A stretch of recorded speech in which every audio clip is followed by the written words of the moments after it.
ওই কুত্তা, কল ধরিস না কেন? সরি রে, ঘুমেছিলাম। এবার বল, এত সকাল সকাল কল দিলি কেন? আজকে একটু তাড়াতাড়ি ক্যাম্পাসে আসিস, তোদের একটা গুড নিউজ দিব। কি গুড নিউজ? সেটা ক্যাম্পাসে এলে দেখতে পারবি। আর সানি আয়মানকেও বলে দিস তাড়াতাড়ি আসার জন্য। আমি ফারিয়াকে বলে দিছি। আচ্ছা ঠিক আছে, এখন ফোন রাখ, ফ্রেশ হব। ওকে। টুট টুট টুট, কলটা কেটে গেল। আমি উঠে ফ্রেশ হতে চলে গেলাম। চলেন, ফ্রেশ হতে হতে আপনাদের পরিচয়টা দিয়ে দেই। আমি জুয়েল, আপাতত স্টুডেন্ট লাইফে আছি। একটু আগে যে কল করেছিল সে আমার বেস্ট ফ্রেন্ড তন্নি। ফ্রেশ হওয়া শেষ, নাস্তা করে ক্যাম্পাসে চলে গেলাম। গিয়ে দেখি আমি ছাড়া সবাই বসে আছে।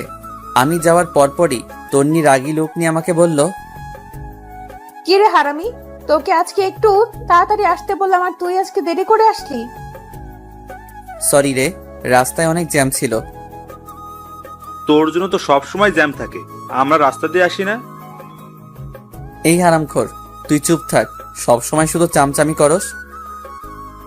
আচ্ছা বাদ দে না, এখন তোর নিয়ে কি বলবি তাড়াতাড়ি বল, আমরা ক্লাসে চলে যাব। আজকে কোনো ক্লাস হবে না, আজকে আমরা একটা পার্টি দিব। দেখ, এখন এগুলো করার সময় নেই, অন্যদিন করব। আগে বল তোর কি কথা আছে। দোস্ত, আমার বিয়ে ঠিক হয়ে গেছে। ছেলে অনেক বড় ব্যবসায়ী, কালকে আমাকে রিং পরিয়ে দিয়ে গেছে। তন্নির কথা শুনে আমার মাথার উপর যেন আকাশ ভেঙে পড়ল। সেই কলেজ লাইফ থেকে তন্নিকে আমি অনেক ভালোবাসি, কিন্তু ফ্রেন্ডশিপ নষ্ট হয়ে যাওয়ার ভয়ে কখনো বলতে পারিনি। আমি চেয়েছিলাম আগে নিজের পায়ে দাঁড়াই, ভালো একটা চাকরি পাই, তারপর তন্নিকে আমার মনের কথা বলবো। কিন্তু এটা কি হলো? না, আমি কিছু ভাবতে পারছি না। আমার মাথা ব্যথা করতেছে। এদিকে সানি, আইমান আর ফারিয়া তন্নিকে শুভেচ্ছা জানাচ্ছে। আমার নীরবতা দেখে তন্নি বলল, কি রে, তোর আবার কি হয়েছে? তুই খুশি হসনি? আমি তাড়াহুড়ো করে বললাম, আমি অনেক খুশি হয়েছি। তাহলে তুই এভাবে চুপ করে দাঁড়িয়ে আছিস কেন? দোস্ত, তুই সত্যি বিয়েটা করবি? অবশ্যই, এর থেকে ভালো ছেলে আর কোথায় পাবো? আর তাছাড়া বিয়ের বয়সও হয়ে গেছে। চুপ করে দাঁড়িয়ে রইলাম। আচ্ছা বাদ দে তো, এখন বল বিয়ে কখন? এই তো আগামী শুক্রবার। তোরা সবাই অবশ্যই আসবি। এই নে কার্ড। এই কথা বলে আমাদের সবাইকে একটা করে কার্ড দেয়। আমার কেন জানি বুক ফেটে কান্না আসছে। মনে হচ্ছে আমার জীবন থেকে অনেক বড় কিছু একটা চলে যাচ্ছে। নিজের অজান্তেই চোখের কোণে পানি চলে আসলো। আমার এমন অবস্থা দেখে তন্নি বলল, কি রে, কি হয়েছে তোর? কাঁদতেছিস কেন? আমি তাড়াতাড়ি চোখের পানি মুছে বললাম, আরে না, এমনি। তোর বিয়ে হবে শুনে খুশিতে চোখে পানি চলে আসলো। পাগল। আচ্ছা শোন, রায়হান কল দিচ্ছে, আমি একটু বাইরে যাচ্ছি, তোরা থাক। এই রায়হানটা আবার কে? আরে তোদের দুলা ভাই। আচ্ছা থাক, পরে কথা হবে। Bye bye. তন্নি চলে গেল। আমি অবাক দৃষ্টিতে ওর চলে যাওয়ার দিকে তাকিয়ে আছি। আস্তে আস্তে চোখটা ঝাপসা হয়ে গেল। মনে হয় আবার পানি এসে জমা হয়ে গেছে। এমন সময় ফারিয়া বলল, আচ্ছা আমি ক্লাসে যাচ্ছি, তোরা কেউ যাবি? তুই যা, আমরা একটু পর আসছি। আচ্ছা ঠিক আছে। তারপর সানিয়া রাইমান আমার কাছে এসে বলে, কিরে, ঘটনা কি? কিসের ঘটনা? তোর চোখে পানি কেন? এমনি পানি চলে আসছে। তুই কি ভাবছিস আমরা কিছু বুঝি না? আমরা তোর বন্ধু না? এখনো সময় আছে, বলে দে তুই যে তন্নিকে ভালোবাসিস। কি সব বলছিস তোরা? দেখ, এখন নাটক করার সময় নেই। যদি সত্যি ভালোবাসিস তাহলে তাকে বলে দে, কিছু হবে না, আমরা আছি। আমি আর কিছু না বলে সোজা ক্যাম্পাস থেকে বাসায় চলে আসলাম। সোজা রুমে গিয়ে শুয়ে পড়লাম। তন্নির কথা ভাবছি আর চোখ দিয়ে পানি পড়ছে। ওর কথা ভাবতে ভাবতে কখন যে ঘুমিয়ে পড়েছি মনে নেই। ঘুম থেকে উঠে দেখি সন্ধ্যা হয়ে গেছে। সে 11টার সময় ঘুমাইছি আর এখন সন্ধ্যা হয়ে গেছে। তন্নির কথা মাথা থেকে কিছুতেই যাচ্ছে না। এর মধ্যে আম্মু আমার রুমে আসে এবং বলে, কিরে, এই অবস্থা হয়েছে কেন তোর? কি হয়েছে আমার? চোখ মুখ লাল হয়ে আছে, দেখে মনে হচ্ছে তুই কান্না করেছিস। আরে পাগল নাকি? আমি কেন কান্না করব? অসময় ঘুমাইছি তাই হয়তো চোখ লাল হয়ে আছে। পানি দিলে ঠিক হয়ে যাবে। আচ্ছা ঠিক আছে, ফ্রেশ হয়ে আয়, আমি চা নিয়ে আসতেছি। এরপর ফ্রেশ হয়ে চা খেয়ে ছাদে চলে গেলাম। এক কোণে গিয়ে বসলাম আর 4টার দিকে তাকিয়ে আছি। মনের মধ্যে শুধু তন্নির সাথে কাটানো সময়গুলো উকি দিচ্ছে। খুব ইচ্ছে করছে চিৎকার দিয়ে বললি, তন্নি আমি তোকে ভালোবাসি, কিন্তু পারছি না। মনের মধ্যে অজানা একটা ভয় চেপে রেখেছে। একটু পর দেখলাম তন্নি কল করেছে। কলটা ধরতে ইচ্ছে করছে না, কয়েকবার দেওয়ার পর রিসিভ করলাম। কিরে, তুই কল ধরছিস না কেন? একটু ব্যস্ত ছিলাম। কি বলবি বল। শোন দোস্ত, কালকে আমরা শপিং করতে যাব, তুইও আমাদের সাথে যাবি। সরি, আমি পারবো না। তুই সানি বা আইমানকে নিয়ে যা। তাছাড়া ফারিয়া তো তোর সাথে আছেই। না, ওরা কেউ যাবে না, প্লিজ তুই চল। দেখ, আমার একটু কাজ আছে, আমি যেতে পারবো না। আমি এত কিছু বুঝি না, তুই যাবি। এরপর সে কলটা কেটে দিল।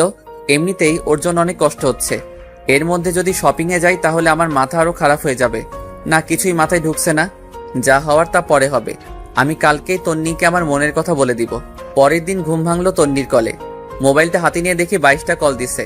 তাড়াতাড়ি উঠে ফ্রেশ হয়ে তন্নিকে একটা টেক্সট পাঠালাম যে আমি আসছি। সারাদিন তন্নির সাথে শপিং করলাম, কথাগুলো বলতে চেয়েও পারলাম না। কেমন জানি অস্বস্তি লাগছে। তন্নির দিকে খেয়াল করে দেখলাম ও অনেক খুশি।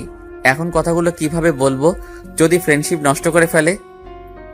আমি আর কিছু না ভেবে সোজা বাসায় চলে আসলাম। চিন্তা করলাম এখানে আর থাকবো না, তন্নিকে চোখের সামনে অন্য কারো হতে দিতে পারবো না। মনে মনে সিদ্ধান্ত নিলাম তন্নিকে সব কথা খুলে বলবো। যদি সে রাজি হয় তাহলে এখানে থেকে যাব, আর যদি রাজি না হয় তাহলে দেশের বাইরে চলে যাব। তাড়াতাড়ি করে আম্মুর কাছে গেলাম, গিয়ে বললাম, আম্মু আমি বাইরে চলে যাব, এখানে আর পড়ালেখা করব না। তুই না বলেছিলি এখানে তুই বন্ধুদের সাথে থাকবি, বাইরে যাবি না? সেটা আগে বলেছিলাম, এখন আমি আর দেশে থাকবো না। তুমি আব্বুকে ভিসা প্রসেসিং করতে বলো, আমি শুক্রবারের আগে চলে যাব। এত তাড়াতাড়ি কি হবে, সময় লাগবে। এত কিছু আমি জানি না, আমি শুক্রবারের আগে যেতে চাই। আচ্ছা, তোর আব্বু বাসায় আসুক, আমি তার সাথে কথা বলবো। আমি আর কিছু না বলে সোজা নিজের রুমে চলে গেলাম। বসে বসে ভাবতে লাগলাম তন্নিকে আমাকে মেনে নিবে, নাকি আমাদের বন্ধুত্বটাই নষ্ট করে দিবে। যেটা হবে হোক, আমি বলবই। এইভাবে 2 দিন চলে গেল। তন্নির বিয়ের তারিখটাও চলে আসলো। বৃহস্পতিবার বিকালবেলা সানি আর আইমান আমাদের বাসায় এসে বসে আছে, কারণ একসাথে তন্নির হলুদে যাবে। আমার মোবাইল বন্ধ দেখে বাসায় চলে আসছে। আমিও গেলাম, দেখলাম ওরা বাবার সাথে কি যেন আলাপ করতেছে। আমাকে দেখে সবাই চুপ হয়ে গেল। এরপর বাবা আমাকে বলল, তন্নির বিয়ের আগে বলতি, তোর ফ্লাইট কয়েকদিন পরে করতাম। আমি কিছু না বলে উঠে চলে যাচ্ছিলাম, এমন সময় বাবা বলে, শোন, কোথায় যাচ্ছিস? বাবা ওদের সাথে যাচ্ছি। আচ্ছা, যেখানে যা তাড়াতাড়ি আসিস। আজ রাত 9টায় তোর ফ্লাইট, কথাটা যেন মাথায় থাকে। সানি আর আইমান আমাদের কথা শুনে হা করে দাঁড়িয়ে আছে। হয়তো ভাবছে এত অল্প সময়ের ভিতরে কিভাবে কি করলাম, এবং ওদের না জানিয়ে। এরপর আমি উঠে রেডি হয়ে ওদের সাথে তন্নির বাসায় চলে গেলাম। ওখানে যাওয়ার পর আমাদের আরো অনেকগুলো বন্ধুকে দেখলাম। সানি আর আইমান ব্যস্ত হয়ে গেছে, আমি একপাশে গিয়ে বসে আছি আর তন্নিকে খুঁজতেছি, কিন্তু দেখতেছি না। মনে হয় সাজতেছে। একটু পর তন্নি বের হয়ে আসলো, সাথে আরো কতগুলো মেয়ে সহ। আজকে তাকে অনেক সুন্দর লাগছে, যে কেউ দেখলেই প্রেমে পড়ে যাবে। আমারও আর ব্যতিক্রম কিছু হলো না, ওর দিকে হা করে তাকিয়ে আছি। একটু পর তার ধাক্কায় বাস্তবে ফিরে এলাম। কিরে, এইভাবে হা করে কি দেখছিস? কিছু না তনি, তোর সাথে আমার কিছু সিরিয়াস কথা আছে। কি কথা বল। এখানে না, সাদে চল। আচ্ছা ঠিক আছে, চল। তারপর আমি আর তন্নি ছাদে গেলাম। গিয়ে আমি চুপচাপ দাঁড়িয়ে রইলাম। আমার নীরবতা দেখে তন্নি বলল, কিরে চুপ কেন, কি বলবি তাড়াতাড়ি বল, আমার নিচে অনেক কাজ আছে। তনি, তোকে আমি ভালোবাসি। সেই যেদিন তোকে প্রথম দেখেছিলাম সেদিন থেকে। তোর আমার ফ্রেন্ডশিপ নষ্ট হয়ে যাওয়ার ভয়ে আমি এতদিন কিছু বলিনি। দেখ, এখন মজা করার সময় না, কি বলবি বল, আমি নিচে চলে যাচ্ছি। তনি, বিশ্বাস কর, আমি সত্যি তোকে অনেক ভালোবাসি। দেখ, ফাজলামি বন্ধ কর, নাটক দেখে দেখে তুইও নাটক শুরু করে দিয়েছিস। আমি সত্যি তোকে অনেক ভালোবাসি তনি, তোকে ছাড়া আমি আমার জীবন কল্পনা করতে পারি না রে। প্লিজ তুই বিয়েটা বন্ধ করে দে। দেখ, তোর ড্রামা বন্ধ কর, কালকে আমার বিয়ে, আর তুই বলছিস বিয়ে বন্ধ করতে? ছি, তুই এত নিচু আগে জানতাম না। তুই জাস্ট আমার ফ্রেন্ডের থেকে বেশি কিছু না। আমি তোকে অনেকবার বলতে চেয়েও পারিনি। আমি সত্যি বলছি, আমি তোকে অনেক ভালোবাসি। এ কথা বলে আমি তন্নির গালে একটা কিস বসিয়ে দেই, আর সে রাগীভাবে আমার দিকে তাকিয়ে অনেক জোরে একটা ঠাস দেয় এবং ঠাস ঠাস দু গালে চড় বসিয়ে দেয় আর বলতে থাকে, ছি, আমার ভাবতেই অবাক লাগে তোর মতো ছেলের সাথে আমি ফ্রেন্ডশিপ করেছি, তাও আবার বেস্ট ফ্রেন্ড। কালকে আমার বিয়ে আর তুই আজকে এসেছিস আমাকে প্রপোজ করতে। তোর একটু লজ্জা শরম নেই? তুই আমার কথাটা শোন। তোর কোনো কথাই আমি শুনবো না। তুই এক্ষুনি আমাদের বাসা থেকে চলে যা। তোকে যেন আর কোনোদিন আমার সামনে না দেখি। তোর আর আমার ফ্রেন্ডশিপ এখানেই শেষ। আজ থেকে তুই আমার সাথে কোনো ধরনের যোগাযোগ করার চেষ্টা করবি না। তন্নি প্লিজ আমার কথাটা শোন। তোর সাথে আর কোনো কথা নাই। তুই এখান থেকে চলে যা, না হলে গলা ধাক্কা দিয়ে বের করে দিব। আমি আর কিছু না বলে চোখ মুছতে মুছতে সেখান থেকে বেরিয়ে গেলাম। এরপর বাসায় গিয়ে রেডি হয়ে বাবা আর আমি এয়ারপোর্টের উদ্দেশ্যে রওনা দিলাম। সানি, আইমান কাউকে কিছু জানালাম না। এরপর এয়ারপোর্ট থেকে বাবার কাছ থেকে বিদায় নিয়ে চলে গেলাম দেশ ছেড়ে। অনেক কষ্ট হচ্ছিল প্রিয় মানুষগুলোর জন্য, কিন্তু আমি এখানে থাকলে হয়তো আরো বেশি কষ্ট পাবো। যাওয়ার আগে নিজের ভার্চুয়াল জগতের সবকিছু ডিলিট করে দিলাম। একটা নাম্বারও ওপেন রাখলাম না। সেখানে গিয়ে বেশ কিছুদিন মন খারাপ করে বসেছিলাম। পরে নতুন বন্ধু, নতুন ক্যাম্পাস পেয়ে তন্নির কথা প্রায় ভুলেই গেলাম। আস্তে আস্তে ওখানকার পরিবেশের সাথে নিজেকে মানিয়ে নিলাম। দেখতে দেখতে 2 বছর চলে গেল। আমার পড়ালেখাও শেষ। চিন্তা করলাম এখানেই কোনো চাকরি করব, কিন্তু সেটা আর হলো না। আব্বু আম্মু কল দিয়ে কান্নাকাটি করতেছে। আব্বুকে অনেকবার বলছি আমি এখানে চাকরি করব, বাট আব্বু বলল নিজেদের ব্যবসা দেখাশোনা করার জন্য। সেদিন রাতে বসে বসে ল্যাপটপে কিছু কাজ করছি, এমন সময় বড় খালা আসলো। আমি বিদেশে বড় খালার কাছেই থাকি আর ওখান থেকে পড়াশোনা করি। আমার রুমে আমি খালাকে দেখে বললাম, খালামণি ঘুমাওনি এখনো? না রে বাবা, ঘুম আসছে না। তুই কি করতেছিস? কিছু না খালামণি, একটু কাজ করতেছি। কিছু বলবে? বাবা, একটা কথা বলতাম, যদি তুই অনুমতি দিস। আরে কি আজব, আমার সাথে কথা বলার জন্য তোমার অনুমতি লাগবে নাকি? বলো কি বলবে। দেখ বাবা, আমার কোনো সন্তান নেই।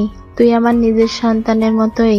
তুই যেদিন এখানে এসেছিলি আমি যে কি পরিমাণ খুশি হয়েছি তোকে বলে বোঝাতে পারবো না। আমি ভাবছি তোকে আমি সারা জীবন আমার কাছেই রেখে দেব, কিন্তু সেটা তো অসম্ভব। কেন অসম্ভব? আমি তোমাকে ছেড়ে কোথাও যাচ্ছি না। আর তোমার সন্তান নেই কে বলেছে? আমি তোমার সন্তান। কাল রাতে তোর আম্মু কল করেছিল। কি বলেছে? অনেক অসুস্থ, সারাদিন বাসায় থাকতে থাকতে ওর অনেক কষ্ট হয়। তোর বাবাও বাইরে বাইরে থাকে, তাই আমি বলছিলাম কি তুই দেশে ফিরে যা, তোর মায়ের কাছে থাক, আর একটা ভালো মেয়ে দেখে বিয়ে করে ফেল। তোর মা বাবাও অনেক খুশি হবে। খালামণি সবকিছু ঠিক আছে, বাট আমি দেশেও যাচ্ছি না, অ্যান্ড বিয়ে তো ইম্পসিবল। এরপর খালামণি আমার হাত ধরে বলল, প্লিজ বাবা, এমন করিস না। তোর মা বাবার কথা একবার চিন্তা কর। ওদের কি ইচ্ছা করে না ছেলের বউয়ের সাথে সময় কাটাতে, নাতিদের সাথে একটু খেলা করতে? প্লিজ বাবা, তুই দেশে ফিরে যা। প্রয়োজনে মাঝে মাঝে এখানে আসিস, কিছুদিন থাকবি, ঘুরবি, ভালো লাগবে। প্লিজ বাবা, না করিস না। আচ্ছা ঠিক আছে, দেখি। দেখ না, তুই কালকেই যাবি, এই নে টিকিট। এই কথা বলে আমার হাতে একটা টিকিট ধরিয়ে দিল। আমি অবাক হয়ে জিজ্ঞেস করলাম, খালামণি এটা কখন করলে? তোর এত কিছু জানার দরকার নেই। আর শোন, আমি কিছু জিনিস কিনে রেখেছি, এগুলো নিয়ে যাবি। এখন ঘুমা। পরের দিন সবকিছু ঠিকঠাক করে খালামণির কাছ থেকে বিদায় নিয়ে চলে আসলাম দেশে। বাবা মা আগে থেকেই এয়ারপোর্টে ছিল। আমাকে দেখে কান্না শুরু করে দিল। মায়ের দিকে তাকিয়ে আমি অবাক হয়ে গেলাম। অনেক অসুস্থ, ঠিক মতো দাঁড়াতেও পারছে না। বাবার অবস্থাও আগের মতো নেই। এরপর বাবা আর মায়ের সাথে বাসায় গিয়ে খাওয়া দাওয়া করে ঘুমিয়ে পড়লাম। আগের সিমটা আবার ওপেন করলাম। কল আর মেসেজ এসে পুরো সিম ফুল হয়ে আছে। একটা জিনিস দেখে খারাপ লাগলো, তনি একটাবার কল তো দূরের কথা, একটা মেসেজও দেয়নি। হয়তো অনেক সুখে আছে, অনেক ভালো আছে, তাই আমাকে আর প্রয়োজন মনে করেনি। চোখের কোণে পানি এসে জমা হয়ে গেল। আমি সানির নাম্বারটাতে কল দিলাম। কয়েকবার দেওয়ার পর কল ধরেই সানি বলতে শুরু করলো, কিরে তুই বাইসে আসিস? কেন, মরলে খুশি হতি নাকি? এই শালা, কথা বলবি না তুই। তোর সাথে কোনো কথা নাই, আমি তোর কেউ না। প্লিজ ভাই রাগ করিস না, তোকে আমি সবকিছু বলবো। কিচ্ছু বলতে হবে না তোর, তুই তোর মতো থাক। আচ্ছা শোন, বিকেলে কফি শপে আয়, তোদের সাথে দেখা করব।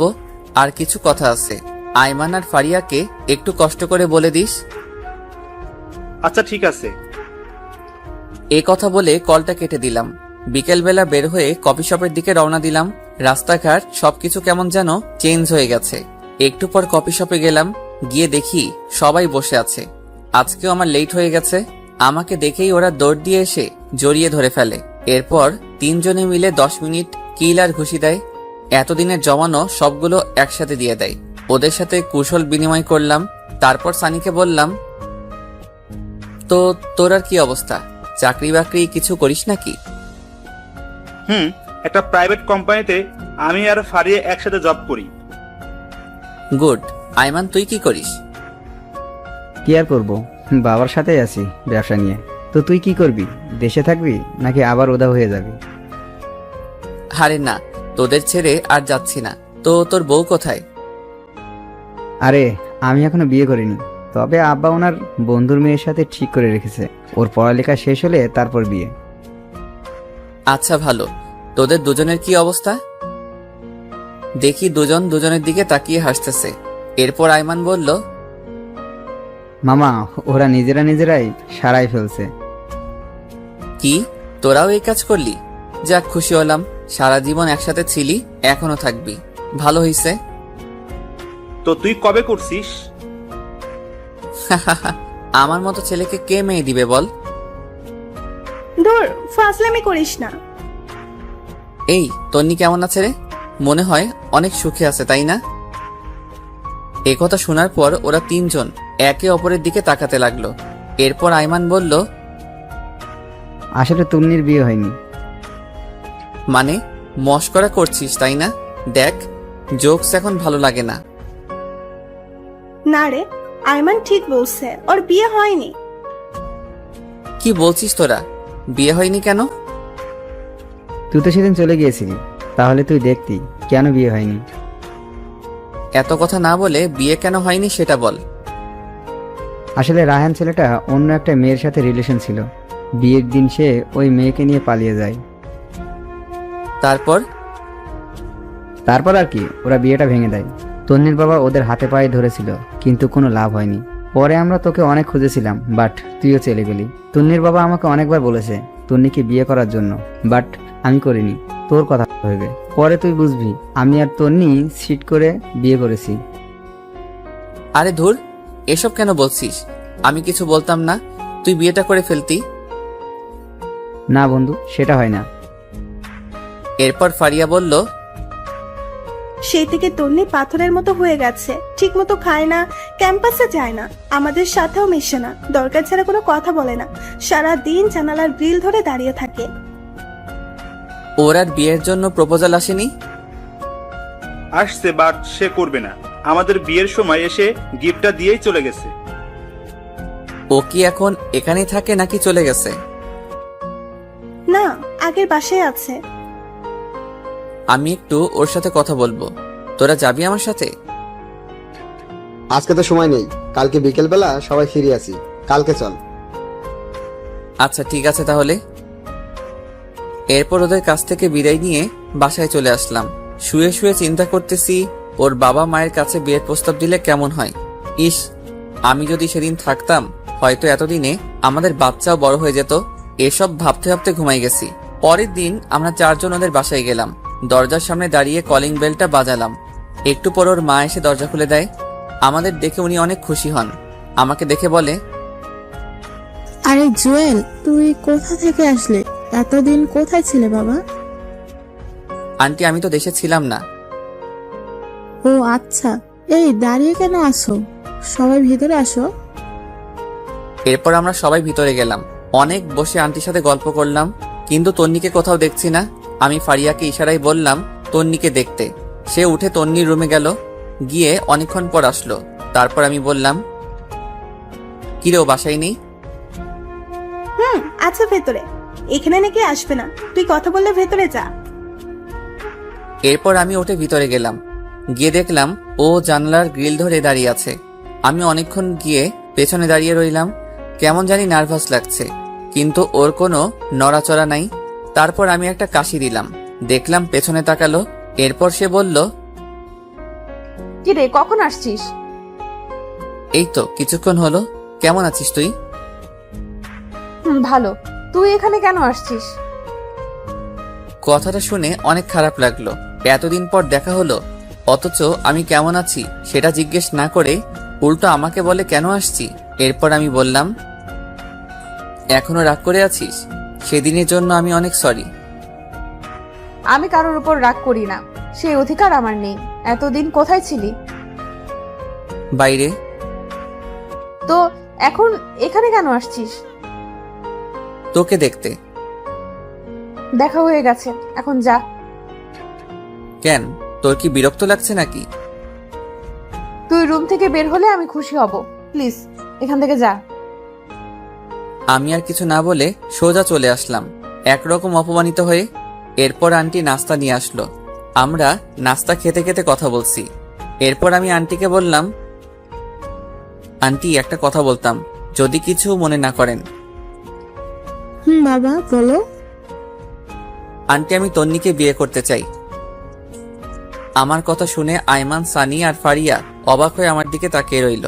আন্টি বলল, কিন্তু বাবা, তোমার বাবা মা কি রাজি হবে? আর তন্নি তো বিয়ে করার কোনো ইচ্ছে নেই বলতেছে। আন্টি, আমার মা বাবা আমার উপর কোনো কথা বলবে না। আপনি যদি রাজি থাকেন আমি তন্নিকে বিয়ে করব। বাবা ঠিক আছে, কিন্তু তন্নি? আন্টি, বিয়ের পর সবকিছু ঠিক হয়ে যাবে। আচ্ছা বাবা, দেখি কি করা যায়। তারপর আমি, আইমান, সানি আর ফারিয়া তন্নিদের বাসা থেকে চলে আসলাম। পরে আমি আব্বু আর আম্মুকে বললাম তন্নির কথা। আমার কথা শুনে ওনারা তো অনেক খুশি। বললেন, তোর পছন্দই আমাদের পছন্দ, আর তন্নি মেয়েটাকে আমারও অনেক ভালো লাগে। অবশেষে আমাদের বিয়েটা হয়ে গেল। তন্নিকে একরকম জোর করে বিয়েটা দেওয়া হয়েছে। কবুল বলার সময় দেখলাম সে বলতে চাচ্ছে না। ফারিয়া আর ওর মায়ের জোরাজোরিতে বলল, এখন প্রায় রাত 12টা। আমি, সানিয়া, রাইমান ছাদের উপর বসে বসে আড্ডা দিচ্ছি। এমন সময় ফারিয়া উপরে আসলো আর এসে আমাকে বলল, কি রে তুই এখানে? তো কোথায় থাকবো? আজকে না তোর বাসরাত? তন্নি অনেক আগে থেকে একা একা বসে আছে, যা ঘরে যা। বন্ধু যা, আর বসে থাকা ঠিক হবে না। এরপর আমি উঠে আস্তে আস্তে রুমের দিকে হাঁটা দিলাম। এমন সময় সানি বলল, মামা, মনে করে বেলটা মারিস, আর কোনো দরকার হলে আমাকে কল দিস। এই ফাজিল, তোর মুখে কি কিছুই আটকায় না? সবাই কি তোর মতো নাকি? আমি আর কিছু না বলে একটা মুচকি হাসি দিয়ে ছাদ থেকে চলে আসলাম। বাসর ঘরের সামনে দাঁড়িয়ে আছি।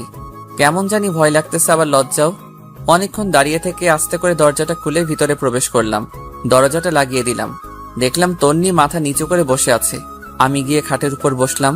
এমন সময় তন্নি আমাকে বলল, তোর সাথে আমার কিছু কথা আছে। কি কথা বল। আর শোন, আজকে থেকে আমি তোর স্বামী, সো আর তুই করে বলবি না, তুমি করে বলবি, এন্ড আমিও বলবো। দেখ, তোকে আমি কখনোই স্বামী হিসেবে মানতে পারবো না। তুই জাস্ট আমার ফ্রেন্ড।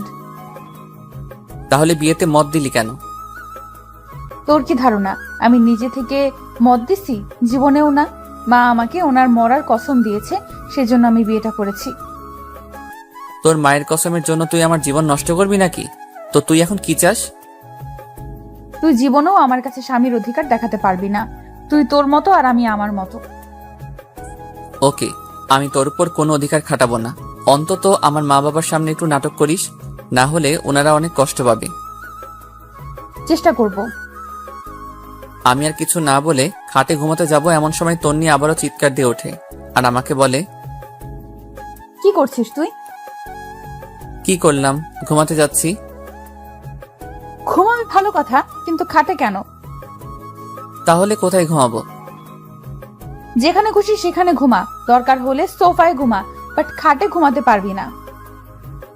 এটা আবার কেমন কথা? খাট থাকতে সোফায় কেন ঘুমাবো? কারণ তোর সাথে এক খাটে ঘুমানোর কোনো ইচ্ছাই আমার নেই, তো তুই খাটে ঘুমাবি না। আমি আর কিছু না বলে একটা বালিশ নিয়ে লাইট অফ করে সোফায় ঘুমিয়ে পড়লাম। তন্নিও খাটের উপর শুয়ে পড়ল। আমার কিছুতেই ঘুম আসছে না। পরে আমি উঠে বেলকনিতে চলে গেলাম। মনে মনে ভাবতে লাগলাম, আমার মতো অবাগা হয়তো পৃথিবীতে আর দ্বিতীয়টা নেই। এই বাসর ঘর নিয়ে কত কিছু চিন্তা করে রাখছি, বাট কিছুই হলো না। মনে মনে ভাবলাম তন্নির সাথে ফ্রেন্ডশিপটা না হলেই ভালো হতো, সুন্দর একটা জীবন পেতাম। নিয়তি বারবার ওর কাছেই আমাকে নিয়ে আসে। এসব ভাবতে ভাবতে কখন যে চোখের কোণে পানি এসে জমা হয়েছে। এমন সময় খেয়াল করলাম রুম থেকে কান্নার আওয়াজ আসছে। আমি তাড়াতাড়ি রুমে ঢুকে লাইটটা অন করলাম। দেখলাম তন্নি ফুপিয়ে ফুপিয়ে কাঁদছে। লাইট অন করাতেই কান্না বন্ধ করে দিল। তারপর আমি বললাম, কিরে তুই এখনো ঘুমাসনি? আর কান্না করতেছিস কেন? না এমনি। তুই কোথায় ছিলি? বারান্দায় ছিলাম। ঘুমিয়ে পড়, বেশি রাত জাগলে আবার শরীর খারাপ করবে। তুইও ঘুমিয়ে পড়। আমি আর কিছু না বলে লাইটটা অফ করে দিলাম। খেয়াল করে দেখলাম ওর মোবাইলে রায়হান ছেলেটার ছবি। এবার বুঝতে পারছি তন্নি কেন কান্না করছে। হয়তো ছেলেটাকে অনেক ভালোবেসে ফেলেছে। মনে মনে বললাম, বালিকা তুমি আমাকে চেনো না, আমি কোন জলের মাছ। তোমাকে আমার প্রতি দুর্বল করে তারপর প্রত্যেকটা কথার প্রতিশোধ নিব। কোথাকার একটা ছেলের জন্য তুমি আমার ভালোবাসাকে 2 টাকার দামও দিচ্ছ না। এসব ভাবতে ভাবতে কখন যে ঘুমিয়ে গেছি মনে নেই। সকালবেলা একটা মিষ্টি কণ্ঠে ঘুম ভাঙলো। তাকিয়ে দেখে এটা তন্নি। এইমাত্র গোসল করে আসছে।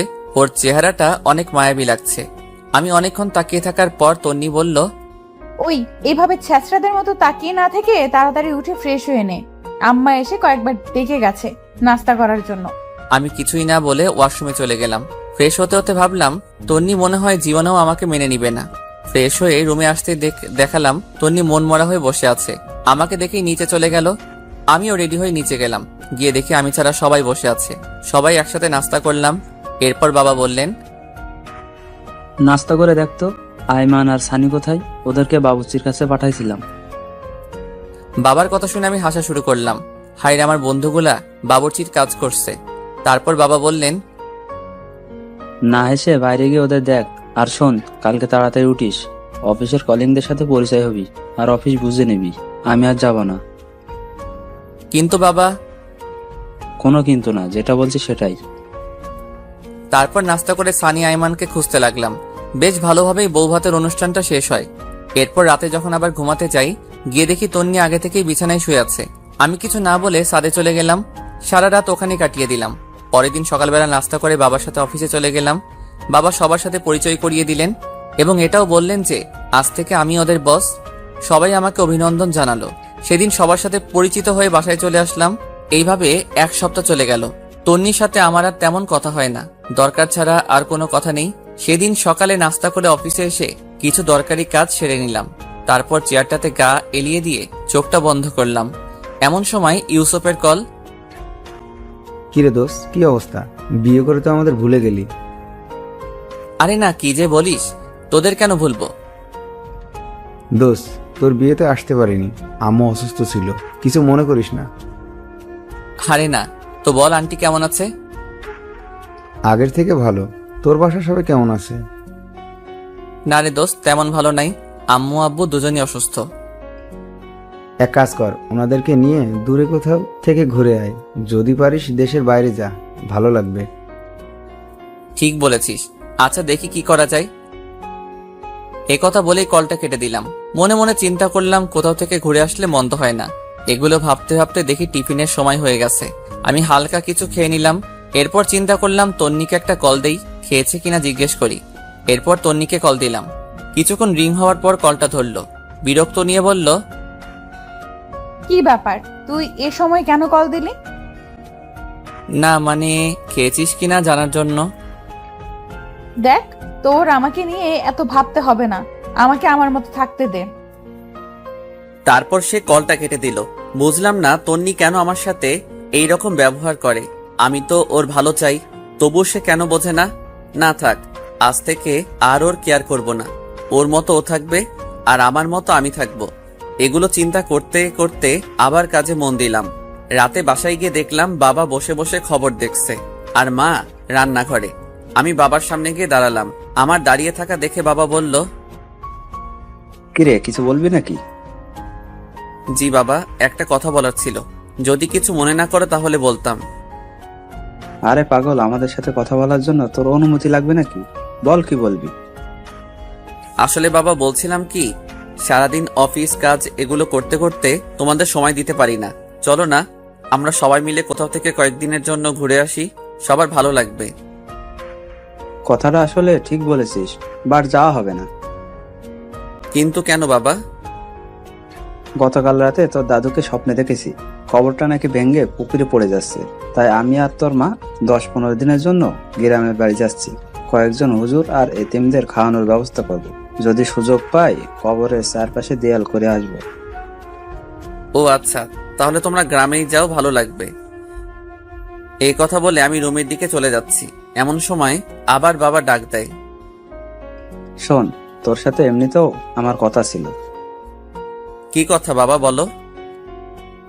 বলছিলাম কি, তোর বিয়ের পর থেকে কোথাও ঘুরতে যাসনি। তন্নিও একা একা বাসায় বসে থাকে, তাই আমি বলছিলাম তন্নিকে নিয়ে তুই ঘুরে আয়। না বাবা, তোমরা না গেলে আমরাও যাব না। আরে পাগল, আমরা যে কয়েকদিন গ্রামের বাড়ি যাচ্ছি, সে কদিন তোরাও ঘুরে আয়, ভালো লাগবে। কিন্তু বাবা অফিস। আমি ম্যানেজারকে বলে দিয়েছি, সে দেখবে। আর শোন, তোর বড় খালার ওখানে চলে যা। তুই গেলে উনি খুশি হবে।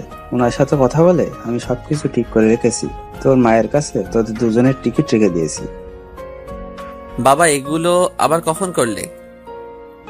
এতে কিছু তোর জানার দরকার নেই, পরশুদিন ফ্লাইট। আমি আর কিছু না বলে হালকা একটা হাসি দিয়ে বাবার সামনে থেকে রুমে চলে গেলাম। মনে মনে ভাবতে লাগলাম, তন্নি কি রাজি হবে? যেই মেয়ে বিয়ের দিন রাতে আমাকে বলে স্বামী হিসেবে মানে না, সে কি রাজি হবে আমার সাথে হানিমুনে বাইরে ঘুরতে যেতে? দূর, যা হবার তা পরে হবে, আগে কিছু খেয়ে নেই, অনেক ক্ষুধা লাগছে। তারপর হালকা নাস্তা করে নিলাম, কিন্তু তন্নিকে দেখছি না কোথাও। রান্নাঘরে গেলাম, সেখানেও নেই। আম্মুকে জিজ্ঞেস করলাম, আম্মু তন্নিকে দেখছি না যে, ও কোথায় গেছে? তন্নি একটু ওর বাপের বাড়ি গেছে। আমিও আর না করিনি, সারাদিন বাসায় বসে থাকে। বাইরে থেকে ঘুরে আসলে মনটা একটু হালকা হবে। আর আমি তন্নিকে বলে দিয়েছি তুইও আজকে ওদের বাসায় যাবি আর রাতটা ওখানে কাটাবি। সকাল হলে তন্নিকে নিয়ে বাসায় চলে আসবি। দূর, আমি গিয়ে কি করব? ওই তুই কি পাগল? মেয়েটা একা একা ওখানে গেছে, আর যদি একা একা আসে তাহলে ওদের বাসার সবাই কি ভাববে? আচ্ছা, আমি সকালে গিয়ে নিয়ে আসবো। সকালে মানে? এখন যাবি তুই? যা, রেডি হয়ে নে। কি আর করা, রেডি হয়ে ওদের বাসার দিকে রওনা দিলাম। তন্নিকে অনেকবার কল দিলাম, কিন্তু সে কল ধরছে না। তারপর আমি আইমান আর সানির সাথে চ্যাটিং করতে করতে ওদের বাসার সামনে চলে গেলাম। গাড়ি থেকে নেমে ওদের বাসার সামনে গিয়ে দাঁড়ালাম। তখন প্রায় 9টা বেজে গেছে। তারপর ভিতরে গেলাম। আমাকে দেখে শ্বশুর শাশুড়ি অনেক খুশি হলেন। তাদের সাথে অনেকক্ষণ কথা বলে নিলাম। এরপর শাশুড়ি আম্মা বললেন, যাও বাবা, রুমে যাও। তন্নি রুমে আছে, ওখানে গিয়ে ফ্রেশ হয়ে নিচে আসো, আমি খাবার রেডি করছি। আচ্ছা ঠিক আছে। এই কথা বললে আমি তন্নির রুমের দিকে হাঁটা দিলাম। ওর দরজার সামনে গিয়ে শুনতে পাই ওর রুম থেকে অনেক জোরে হাসি শব্দ আসছে। সবার থেকে ওর হাসিটা আলাদা, অনেকদিন পর সে হাসছে। আমি বাইরে থেকে উকি দিয়ে দেখলাম ওর কয়েকজন কাজিন সেখানে বসে ওর সাথে গল্প করছে। তাদের মধ্যে একজন আমাকে দেখে ফেলে, তারপর বলে, আরে দুলাভাই, আপনি আসতেন? আমরা আপনারই কথাই বলতেছিলাম। আসুন, ভিতরে আসুন। তারপর আমি ভিতরে গিয়ে অনেকক্ষণ ওদের সাথে গল্প করলাম। তারপর ওরা সবাই চলে গেল। তখন তন্নি আমাকে বলল, তুই এখানে কেন আসছিস? মানে কি? তোর বাসায় আসার জন্য মনে হয় আমার ঠেকা পড়ছে। আম্মুই আমাকে আসতে বলেছে। তন্নি মুখে একটা বিরক্ত নিয়ে কিছু একটা বলতে যাবে, এমন সময় শাশুড়ি এসে আমাদের ডেকে নিয়ে গেলেন খাবার জন্য। আমি আর কিছু না বলে সোজা খেতে চলে গেলাম। খাবারের টেবিলে বসে তো অবাক, এত খাবার! আসলে এই শ্বশুরবাড়ির রসের হাড়ি, সবগুলো খাবারই আমার পছন্দের। এরপর খাওয়া দাওয়া সেরে আমি রুমে এসে বিছানায় শুয়ে পড়লাম। কিছুক্ষণ পর তন্নি রুমে আসলো আর এসে চেঁচামেচি শুরু করে দিল। কিরে, তুই বিছানায় শুয়েছিস কেন? তো কোথায় শুব? তোর রুমে তো সোফাও নেই। সোফা নেই তো কি হয়েছে? ফ্লোর আছে না, ফ্লোরে শুয়ে পড়। মানে ফ্লোরে শুয়ে পড়বো মানে? এত মানে টানে বুঝি না। আমি তোর সাথে এক বিছানায় ঘুমাতে পারবো না। কেন ঘুমাতে পারবি না? শোন, বিয়েটা যেভাবেই হোক, এখন আমি তোর স্বামী, আর তোর ভয়ের কিছু নেই। আমি তোকে কিছু করব না। সেটাও যদি না হয় তাহলে তুই নিজেই ফ্লোরে শুয়ে পড়। ফ্লোরে আমার ঘুম আসে না। আমার সম্ভব বিরক্ত লাগছে মেয়েটার কর্মকাণ্ড দেখে। ইচ্ছা করছে কানের নিচে 2টা দিয়ে দেই। এরপর সে আবার বলতে শুরু করলো, এই শোন, এটা আমার রুম, সো বিছানাটাও আমার বিছানায় আমি ঘুমাবো। তো কি হইছে? ভুলে গেছিস এতদিন আমার বিছানায় ছিলি আর আমি সোফায় ছিলাম? আমি নিজের ইচ্ছায় ঘুমাইনি, তুই তো বললি আমাকে বিছানায় ঘুমাতে। দূরে ফালতুর সাথে কথা বলে পারা যাবে না, তাই আমি নিজেই ফ্লোরে শুয়ে পড়লাম। শুয়ে শুয়ে ভাবতেছি তন্নি যদি কালকে আমাদের বাসায় যাওয়ার পর শুনে যে আমি হানিমুনের ব্যবস্থা করে আসছি তখন কি করবে। এগুলো ভাবতে ভাবতে দেখলাম ফকিরনি খুব আরাম করে ঘুমিয়ে আছে। মনে মনে বললাম, তন্নি তুই হয়তো জানিস না আমি কি জিনিস, তোরে আমি এমন সোজা করবো যে তুই আমাকে ছাড়া কিছুই বুঝবি না। এসব ভাবতে ভাবতে কখন যে ঘুমিয়ে পড়েছি নিজেও জানি না। খুব সকালবেলা ঘুমটা ভেঙে গেল। ঘুম থেকে উঠতে যাব এমন সময় দেখি পুরো পিঠটা ব্যথা করতেছে। করারও কথা, সারা রাত ফ্লোরে ছিলাম, তাই একটু বেশি ব্যথা করছে। হাতের দিকে তাকিয়ে তন্নি খুব আরামে ঘুমিয়ে আছে। ঘুমন্ত অবস্থায় ওকে একদম বাচ্চাদের মতো লাগছে, মুখটা অনেক মায়াবী লাগছে। আমি অনেকক্ষণ তাকিয়ে রইলাম। একটু পর দেখলাম ওর কতগুলো চুল উড়ে এসে মুখটা ঘুরে রাখছে। ইচ্ছে করছে চুলগুলোকে আলতো করে আবার পেছনে সরিয়ে দেই। বিয়ের পর থেকে এখনো পর্যন্ত তন্নিকে টাচও করিনি। এখন খুব ইচ্ছা করছে ওর মায়াবী মুখটা একটু হাত বুলিয়ে দিতে, কিন্তু যদি জেগে যায় তাহলে আমার 12টা বাজাবে। কিন্তু নিজের ইচ্ছাটাকে আর কন্ট্রোল করতে পারলাম না। ওর মুখের চুলগুলো আস্তে আস্তে সরাতে লাগলাম। হঠাৎ করেই তন্নির ঘুম ভেঙে যায় আর আমাকে ওর এত কাছে দেখে চিৎকার দিয়ে ওঠে এবং সাথে সাথে আমার মুখে ঠাস ঠাস 2টা চর বসিয়ে দেয়। তারপর রেগে চোখ মুখ লাল করে আমাকে বলতে লাগলো, ছি, তুই এত নোংরা! আমি তো তোকে ভালো মানুষ ভাবছিলাম, কিন্তু তুই যে এত নিম্নমানের আমি তো জানতাম না। তোর সাথে কথা বলতেই আমার রাগ হচ্ছে। তুই ভুল ভাবতেছিস, আমার কথা শোন। তোর কোনো কথাই আমি শুনবো না। এমন সময় তন্নির আম্মু এসে আমাদের ডাক দেয় এবং বলে তাড়াতাড়ি নিচে যেতে, নাস্তা রেডি। তারপর আমি আর কিছু না বলে ওয়াশরুমে চলে যাই। ফ্রেশ হয়ে এসে ওর রুমে বসে আছি। সেও কোথায় যেন গেছেন। বসে বসে ভাবছি, মানুষ করো সহজে অবিশ্বাস করতে পারে। আমি যদি জোর করে কিছু করার চেষ্টা করতাম তাহলে তো বিয়ের প্রথম রাতেই করতে পারতাম, বাট ওগুলো তো আমার মনে নেই। একটু পর তন্নি এসে আমাকে নিয়ে নাস্তা করতে গেল। আমিও কোনো কথা না বলে চুপচাপ নাস্তা করে রুমে চলে আসলাম। এসে রেডি হচ্ছি, কারণ তন্নিকে বাসায় দিয়ে এসে আমি আবার অফিসে চলে যাব। তন্নিও রেডি হয়ে আসলো। অতঃপর তাকে বাসায় দিয়ে আসলাম। অফিসে গিয়ে দেখি অনেক কাজ জমে আছে, এক নাগারে করতে লাগলাম। ঘড়ির দিকে তাকিয়ে দেখি 2টা বাজে। না, এখন আর কাজ করা যাবে না। আমি উঠে নামাজ পড়লাম, তারপরে ক্যান্টিনে গেলাম নাস্তা খাওয়ার জন্য। এমন সময় তন্নির কল আসলো। বলো কি হয়েছে? কিন্তু কলটা দিয়েছে বাবা। তারপর ওই বলল, তন্নি না, আমি তোর বাবা বলছি। বাবা এই সময় কল দিয়েছো, কিছু বলবে? তুই এখন কোথায়? ক্যান্টিনে এসেছি নাস্তা করার জন্য। নাস্তা করার দরকার নেই, তুই বাসায় আয়, একসাথে খাবো। কিন্তু বাবা। কোনো কিন্তু না, তোর সাথে কথা আছে। আচ্ছা ঠিক আছে, আসতেছি। এরপর আমি বাসায় চলে গেলাম। গিয়ে দেখি সবাই খাবার টেবিলে বসে আছে, মনে হচ্ছে আমার জন্য বসে আছে। আমি গিয়ে মায়ের পাশে বসলাম। খাওয়া দাওয়া শুরু হলো। এক সময় বাবা বলল, তোকে যে বলেছিলাম আমরা গ্রামের বাড়ি যাব, মনে আছে তোর? তোর দাদা দাদুর কবর পাকা করব। আছে, কিন্তু। কিন্তু কি? আমি কোথাও যেতে পারবো না। আরে তুই আমাদের সাথে যাবি কেন? তোরা তো ঘুরতে যাচ্ছিস। না বাবা, আমরা কোথাও যাচ্ছি না। দরকার হলে তন্নিকে তোমাদের সাথে নিয়ে যাও। দেখলাম তন্নি আমার দিকে আর চোখে তাকিয়ে আছে। তারপর মা বললেন, এটা কেমন কথা?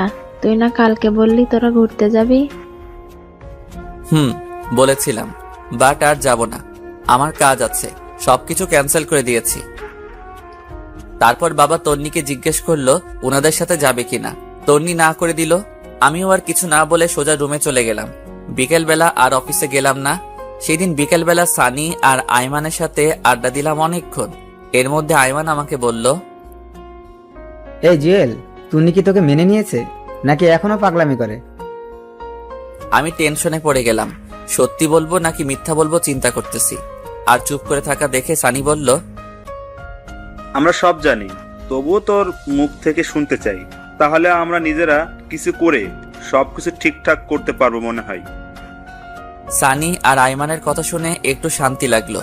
আসলেই বন্ধু ছাড়া কোনো কিছু হয় না। তারপর আমি পুরো ঘটনাগুলো ওদের দুজনকে বললাম। তারপর আমি সানিকে বললাম, এই সানি, ফারিয়াও তো আমাদের বন্ধু, বাট তুই যে ওকে বিয়ে করেছিস, সে কি তোর সাথে এমন করে? আরে না, ও আমার অনেক কেয়ার করে। আরে সানি তো বাসর রাতেই বিড়াল মেরে ফেলেছে। এ কথা বলে সবাই হাসাহাসি শুরু করলাম।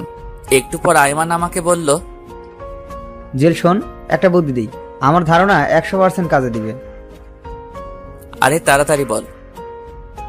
তুই আজ থেকে তন্নির কোনো কেয়ার করবি না, ওকে সবসময় এড়িয়ে যাবি, খারাপ ব্যবহার করবি, দেখবি সোজা হয়ে গেছে। আরে না, এটা কি করে হয়? আমি ওকে অনেক ভালোবাসি। আরে বেটা শোন, ভালোবাসি বলে লাভ হবে না, ওর মনেও ভালোবাসা আনতে হবে। তুই আজ থেকে ওকে এড়িয়ে যা, দেখবি ও ঠিক হয়ে যাবে। আচ্ছা, দেখি কি করা যায়। এরপর আমি বাসায় চলে যাই। রুমে ঢোকার সাথে সাথে তন্নির প্রশ্ন করা শুরু হয়ে গেল। কোথায় ছিলি এতক্ষণ? অফিসে ছিলাম। অফিস কি 12টা পর্যন্ত হয় নাকি? সেটা তো না জানলেও চলবে।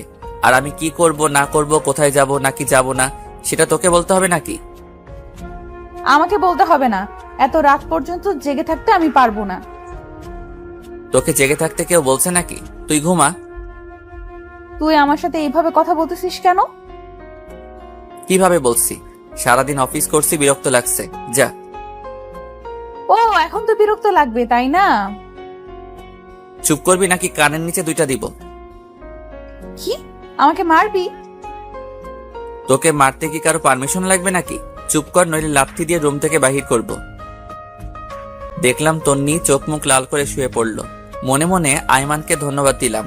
আসলে আপনারা যেমনটা দেখছেন, বাস্তবে আমি তেমন নই। এই ব্যবহারের মাধ্যমে যদি তন্নি ভালো হয়, সেই জন্যই এমন করতেছি। আমিও আর কিছু না বলে লাইট অফ করে দিয়ে সোফায় শুয়ে পড়লাম। সকালে ঘুম থেকে উঠে দেখলাম তন্নি বিছানায় নেই। আমি ফ্রেশ হয়ে নিচে গেলাম। দেখলাম তন্নি আব্বু আম্মুর ব্যাগ আর জিনিসগুলো রেডি করে দিচ্ছে। আমি যাওয়ার পর সবাই নাস্তা করতে বসলাম। মা বললেন, শোন, একটা কথা বলতাম। বলো। আমরা যাওয়ার পর তন্নি একটু ওর বাপের বাড়ি যাবে, তুই একটু দিয়ে আসিস। আমার সময় নেই, যে যাওয়ার সে একাই যাবে। আর বাপের বাড়ি থেকে কালকেই তো আসলো। আমরা যাওয়ার পর বাসায় তো কেউ থাকবে না, তুই থাকবি অফিসে, তাই বলছিলাম। দেখো, এত কিছু আমি বুঝি না, ও গেলে একাই যাবে।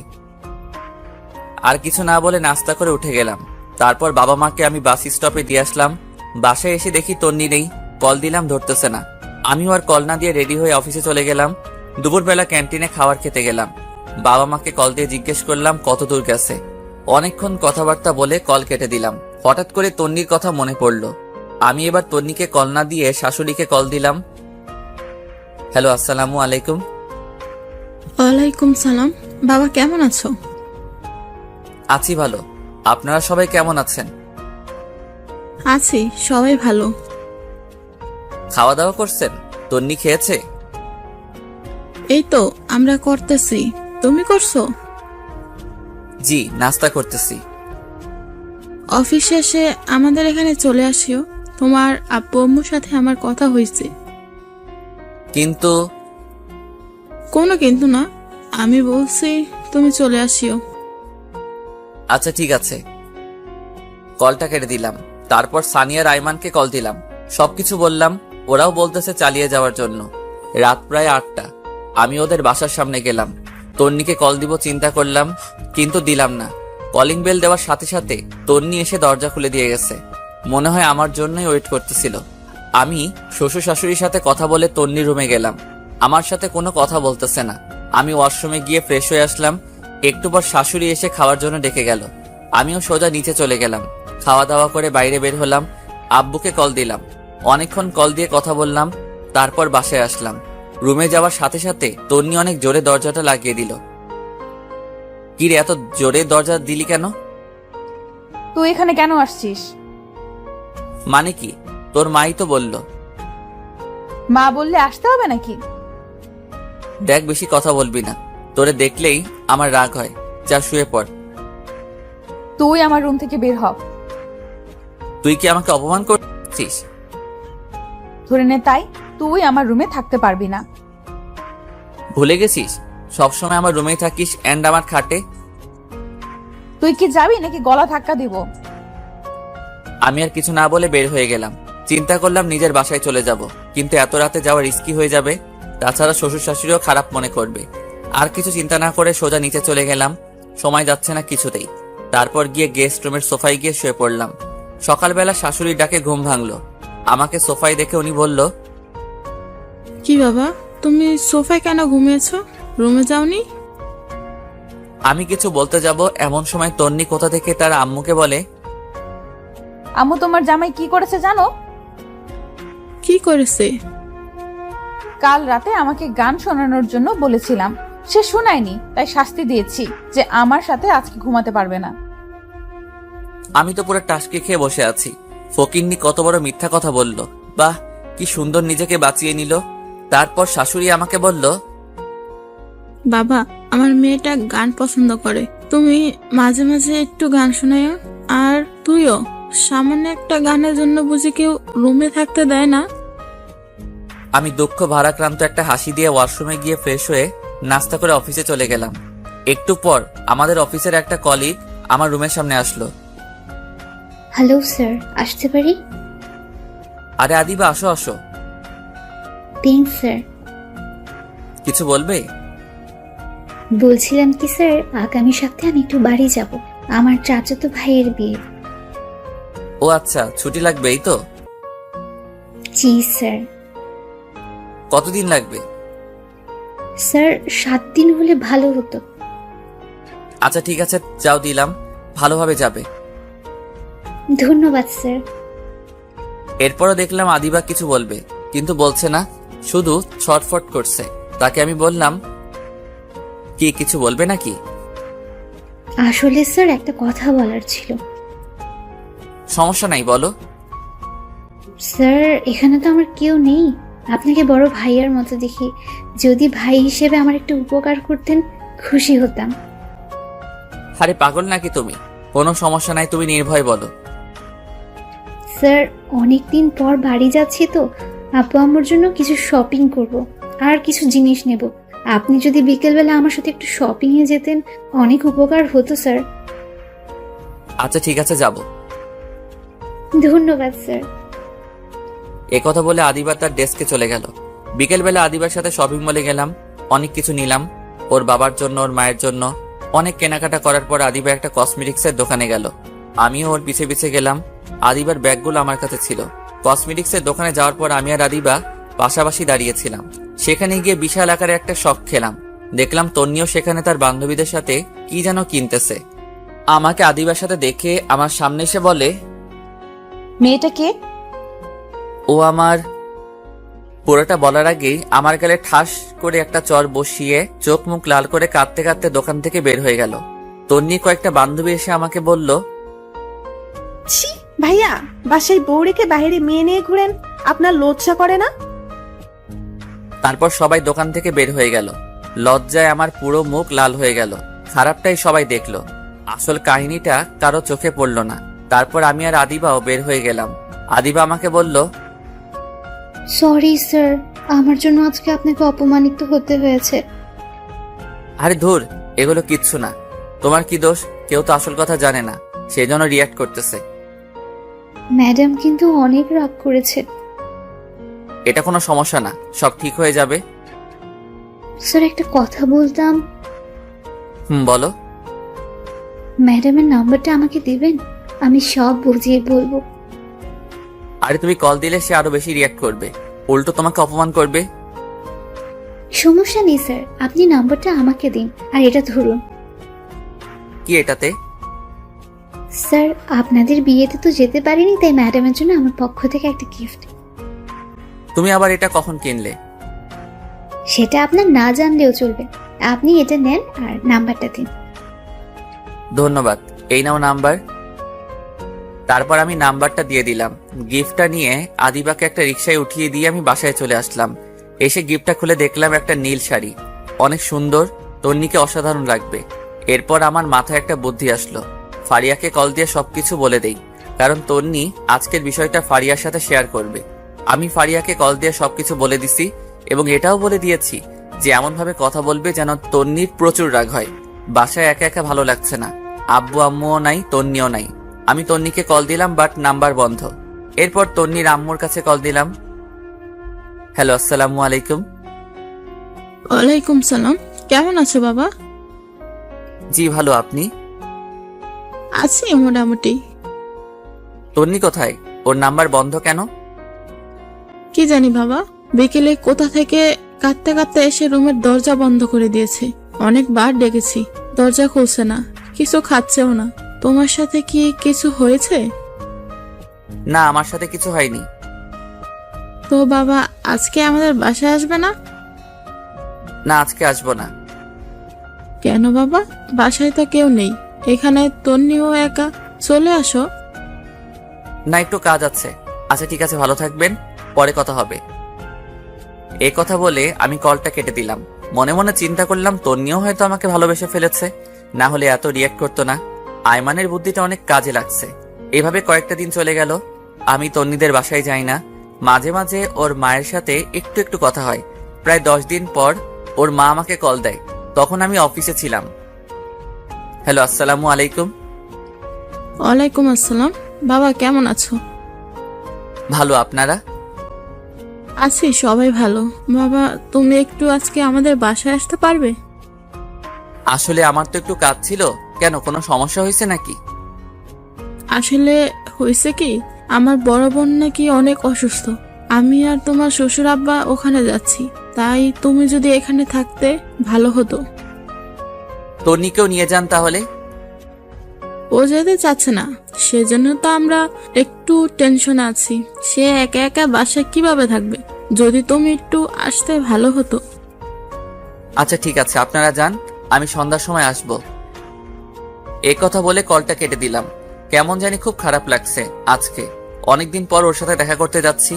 রাত প্রায় 8টার সময় ওদের বাসায় গেলাম। কলিং বেল বাজানোর সাথে সাথেই দরজা খুলে দিল। মনে হয় আমার জন্যই অপেক্ষা করছিল।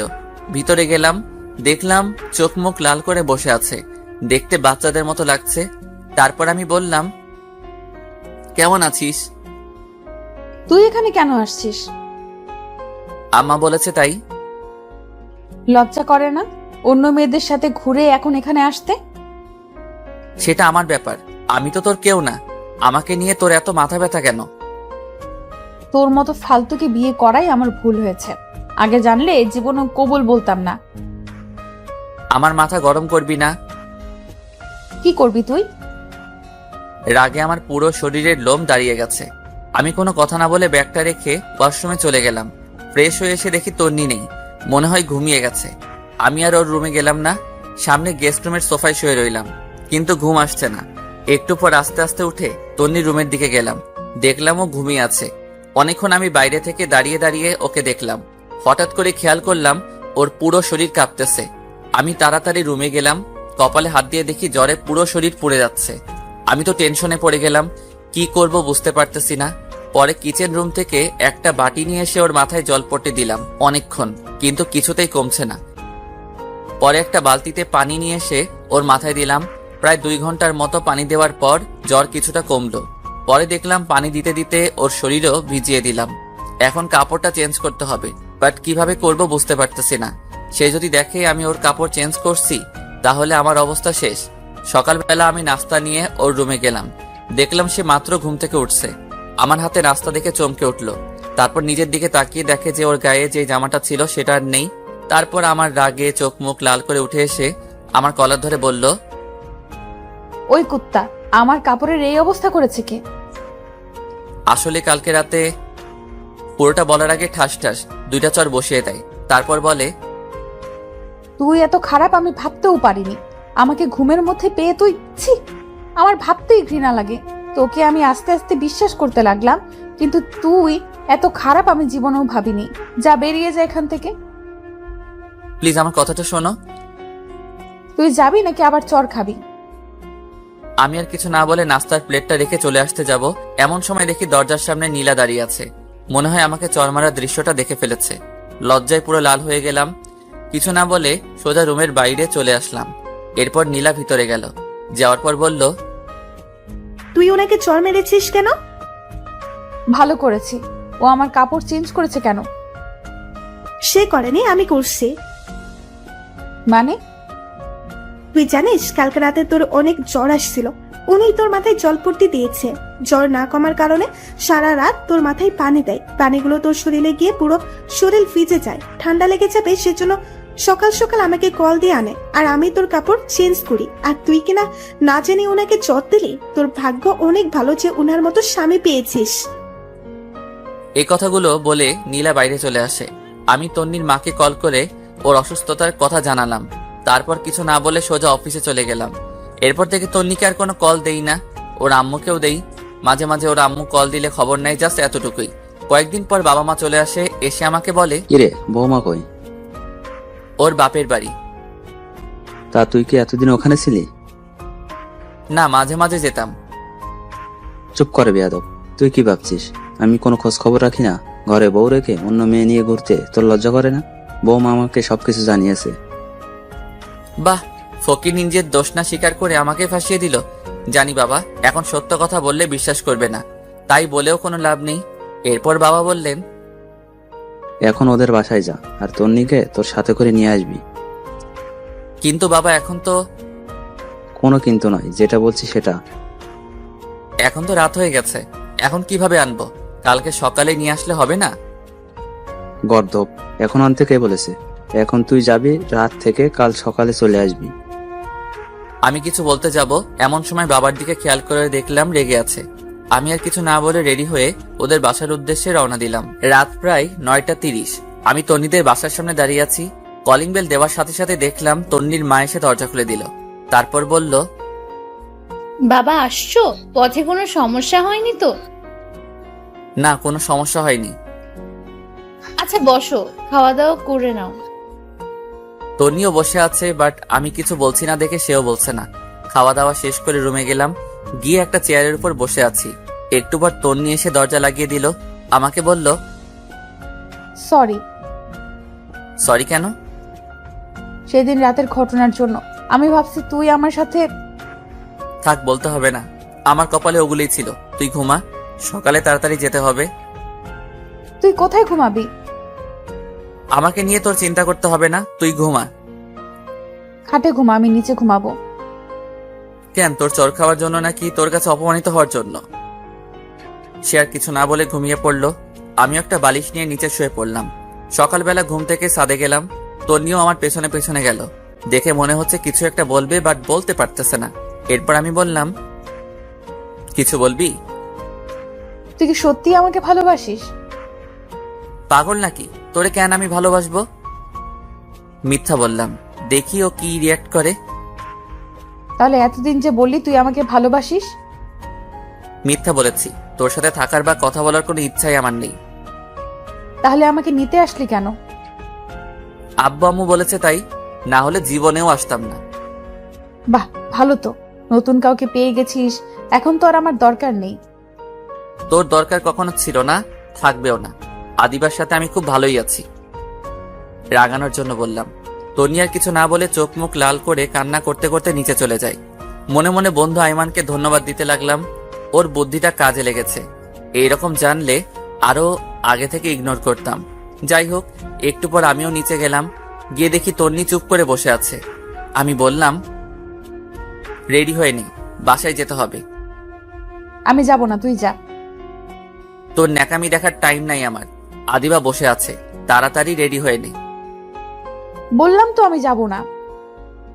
ওকে, একটু পর নিজেই যাবি? তুই এখান থেকে যা, তোকে যেন না দেখি। চলে তো যাবই, এখানে তো থাকতে আসিনি। তুই আর 1 সেকেন্ডও এখানে থাকতে পারবি না, এখনই বের হয়ে যা।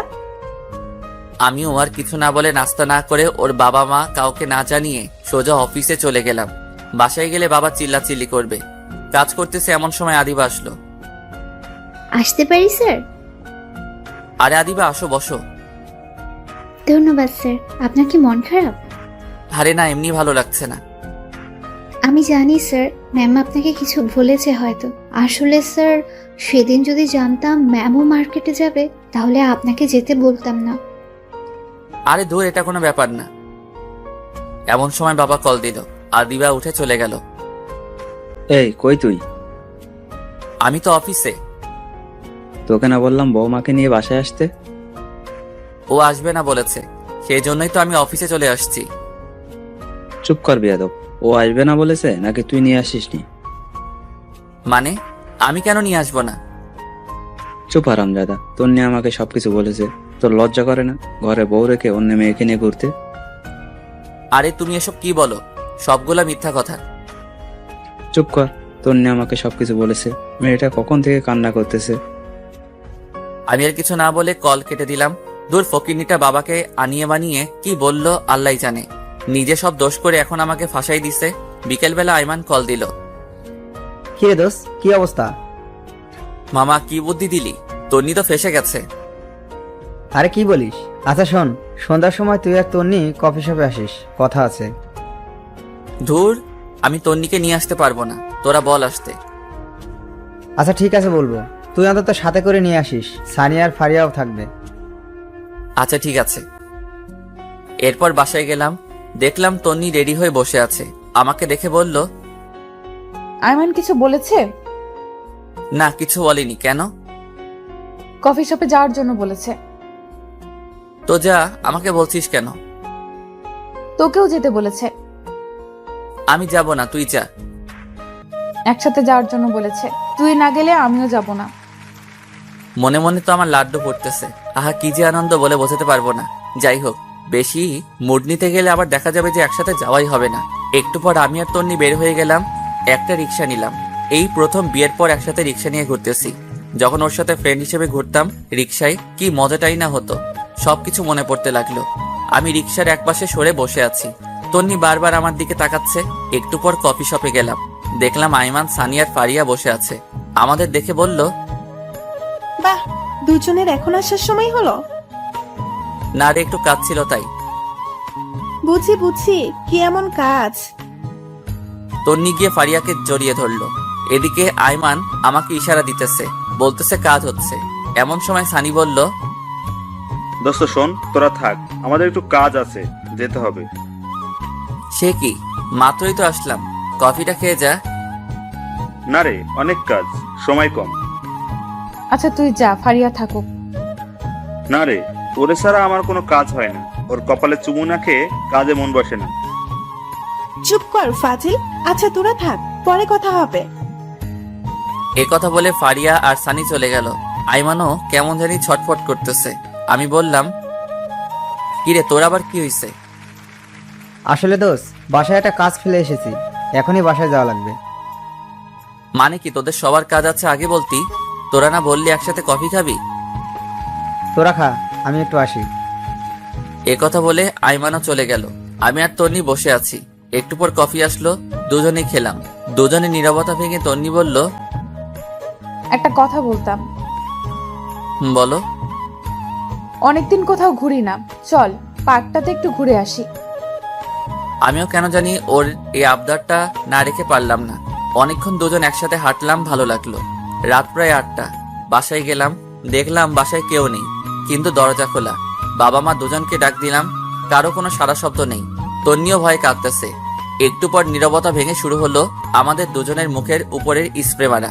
আর সবাই একসাথে বলতে লাগলো, happy birthday Tonni, happy birthday to you. বাবা মা, সানিয়া, আইমান আর ফারিয়া সবাই একসাথে। দেখে তো আমরা পুরাই অবাক। আমি নিজেও ভুলে গেছি আজকে তন্নির জন্মদিন, কিন্তু বন্ধুগুলার মনে আছে। সেই জন্য তারা কফি শপ থেকে তাড়াতাড়ি চলে আসছে। তারপর বড় একটা কেক কাটা হলো।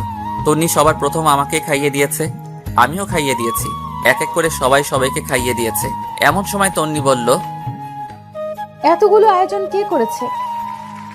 সবাই একসাথে আমাকে দেখিয়ে দিল। আমি তো পুরাই টাসকি খেয়ে গেলাম। আমি নিজেই কিছু জানি না, আর ওরা বলছে আমি করছি। সেদিন সবাই একসাথে খাওয়া দাওয়া করে নিলাম, ওদের বাসায় যেতে দেইনি। আমি, সানিয়া, আইমান একসাথে ঘুমাইছি, ফারিয়া আর তন্নি একসাথে ঘুমাইছে। পরে যে যার মতো চলে গেল। আমিও অফিসে চলে গেলাম। দুপুরবেলা আদিবা আমার রুমে আসলো।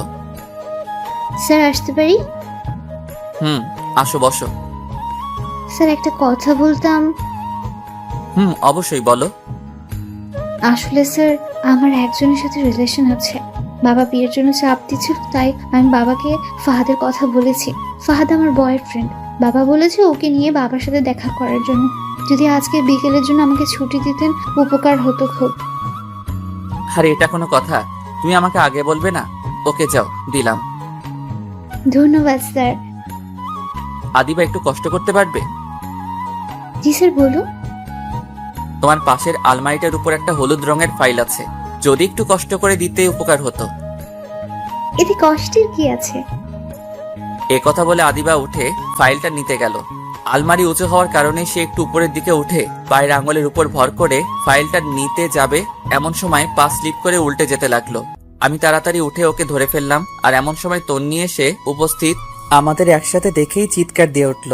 দেখলাম হাতে একটা টিফিন বাটি, মনে হয় দুপুরের খাবার নিয়ে আসছে। কেন যে আদিবাকে ফাইলটার কথা বললাম, যদি না বলতাম তাহলে তন্নি হয়তো কিছু দেখতো না। আমি আদিবাকে ছেড়ে দিলাম। তন্নি রাগে চোখ মুখ লাল করে আমাকে বলল, ছি, তুই এত খারাপ? প্লিজ তুই শান্ত হ, আমার কথা শোন। কি শুনবো? নিজের চোখেই তো সবকিছু দেখলাম। প্লিজ তুই আমার কথাটা শোন। চুপ কর, তোর মতো ফালতুর সাথে আমি কোনো কথাই বলবো না। ভেবেছিলাম তুই সত্যি আমাকে ভালোবাসিস, আমিও আস্তে আস্তে তোকে ভালোবেসে ফেললাম, কিন্তু তুই অন্য মেয়ের সাথে। ছি। আমি কিছু বলতে যাব এমন সময় আদিবা বলল, ম্যাম শুনেন, আপনার ধারণা ভুল। তুমি চুপ করো, লজ্জা করে না অন্যের স্বামীর সাথে এসব করতে? যত সব ফালতু। ম্যাম আপনি আমাকে যা ইচ্ছে বলতে পারেন, কিন্তু স্যারকে কিছু বলবেন না। স্যারের কোনো দোষ নেই। চুপ করো তুমি, সেদিন তো শপিং করতেও দেখেছি তোমাদের, আবার বড় বড় কথা বলছো, লজ্জা করে না? ম্যাম আপনাকে সেদিন রাতে আমি অনেকবার কল দিয়েছি সত্যিটা বলার জন্য, বাট আপনিই কল ধরেননি। সেদিন আমি স্যারকে জোর করে শপিং করতে নিয়ে গেছি। আসলে এখানে আমার কেউ নেই, স্যারকে ভাই ডেকেছি। একটা কাজিনের বিয়ে ছিল, প্রায় 6 মাস পর বাড়ি যাচ্ছি, তাই বাবা মায়ের জন্য কিছু জিনিস কিনতে যাচ্ছিলাম, আর আপনি সেখানে আমাদের দেখে ফেললেন। স্যারকে সবার সামনে চড় দিলেন। জানেন সেদিন আপনার জন্য একটা নীল শাড়ি আমি কিনেছিলাম। স্যার অনেকবার বলেছিল আপনাকে নাকি নীল শাড়িতে ভালো মানায়। আপনাদের বিয়েতে না যেতে পারে একটা নীল শাড়ি আমি আপনার জন্য কিনে স্যারকে দিয়েছিলাম। বিনিময়ে আপনি স্যারকে চড় দিয়েছেন, নয়তো অপমান করেছেন। সেদিনের কথা বাদ দাও, আজকেরটা তো আমি নিজের চোখেই দেখলাম। আজকে কি ছিল তাহলে? আমার একজনের সাথে রিলেশন আছে, বাবা চাইছে তাকে বাবার সাথে পরিচয় করিয়ে দেওয়ার জন্য। আমি স্যারের কাছে এসেছি বিকেলবেলা ছুটি দেওয়ার জন্য। স্যার আমাকে ছুটি দিয়েছে। আমি চলে যাওয়ার সময় স্যার ফাইলটা দিতে বললেন, আমি ফাইলটা নিতে গিয়ে পড়ে যাচ্ছিলাম, এমন সময় স্যার আমাকে ধরে ফেললেন। শুনেন একটা কথা বলি, আপনার কপাল অনেক ভালো যে আপনি ওনার মতো একজনকে নিজের জীবন সঙ্গী হিসেবে পেয়েছেন। আপনার মতো মেয়ের কোনো যোগ্যতা নেই ওনার সাথে থাকার। নিজেকে তো অনেক কিছু মনে করেন, এগুলো বাদ দিয়ে ভালো হওয়ার চেষ্টা করুন। আদিবা এ কথাগুলো তন্নিকে বলে চলে গেল। দেখলাম তন্নির চোখে পানি চলে আসছে। আমি এতক্ষণ কিছুই বললাম না, চুপচাপ দাঁড়িয়ে দুজনের কথা শুনছিলাম। আদিবার কথাগুলো অনেক ভালো লাগলো। মনে মনে কয়েকবার ধন্যবাদ জানালাম।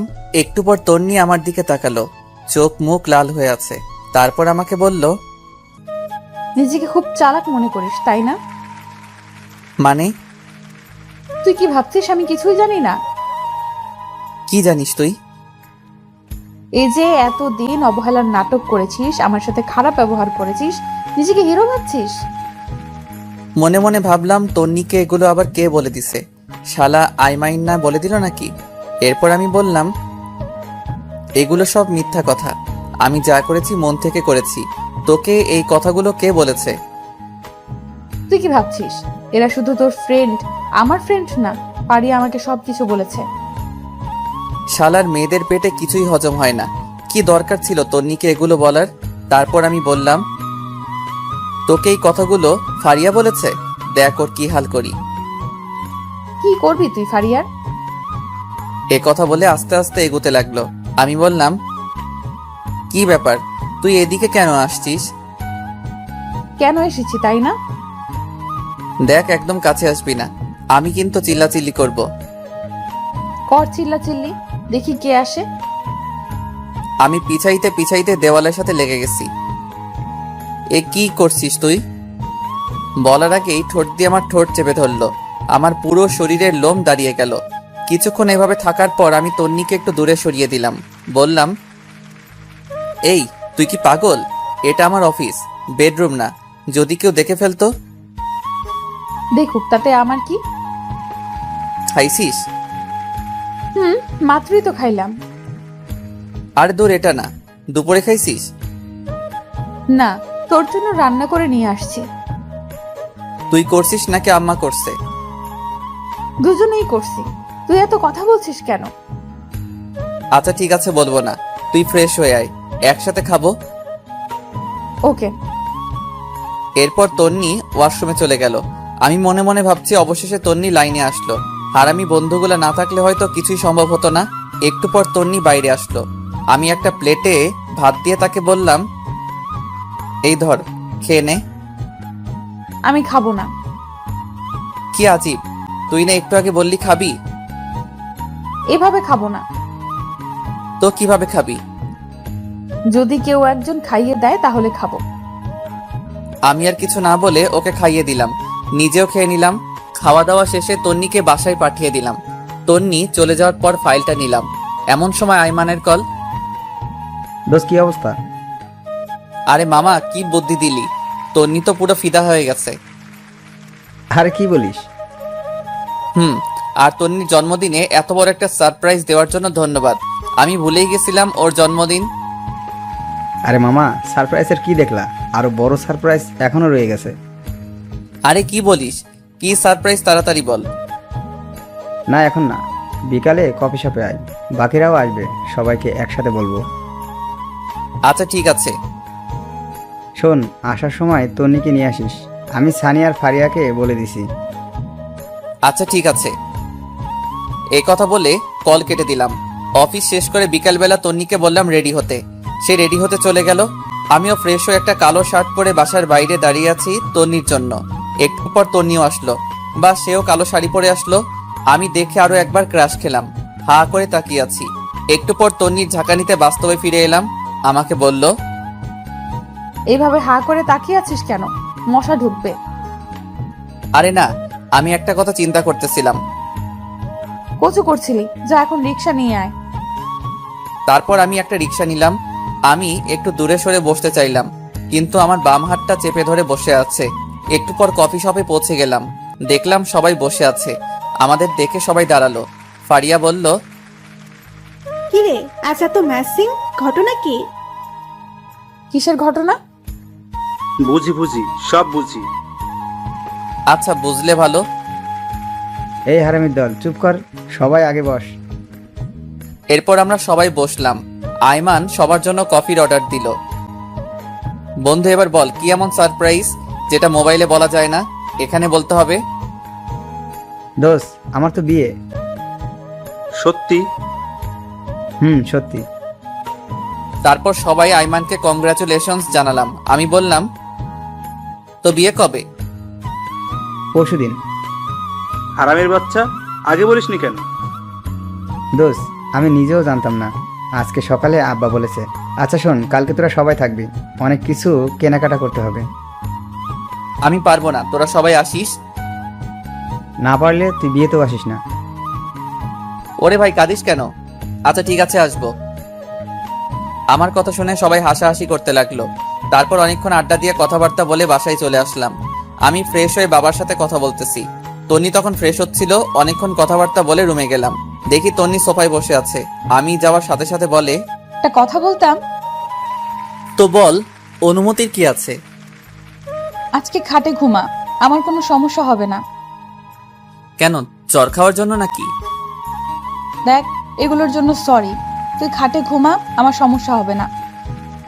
দরকার নেই, তুই ঘুমা। এই কথা বলে আমি সোফায় ঘুমিয়ে পড়লাম। তন্নি মন খারাপ করে বিছানায় ঘুমিয়ে পড়ল। পরের দিন তন্নির ডাকে ঘুম ভাঙলো। উঠে ফ্রেশ হয়ে নাস্তা করলাম। রুমে যাওয়ার পর আইমান কল দিল। হ্যালো দোস্ত, কই তোরা? তাড়াতাড়ি আয়, আমরা সবাই ওয়েট করতেছি। দোস্ত, আমি না আসলে হয় না? তন্নিকে পাঠিয়ে দিব? ওকে, তুই আমার বিয়েতেও আসিস না। আচ্ছা রাগ করিস না, আসছি। এরপর তন্নিকে বললাম রেডি হতে। দুজনে রেডি হয়ে মার্কেটের উদ্দেশ্যে রওনা দিলাম। একটু পর মার্কেটে চলে আসলাম। কি রে হারামি, এত দেরি কেন? আরে বলিস না, তন্নি আটা ময়দা মাখতে দেরি করে ফেলেছে। তন্নি রেগে লাল হয়ে বলল, কি? আমি আটা ময়দা মাখি?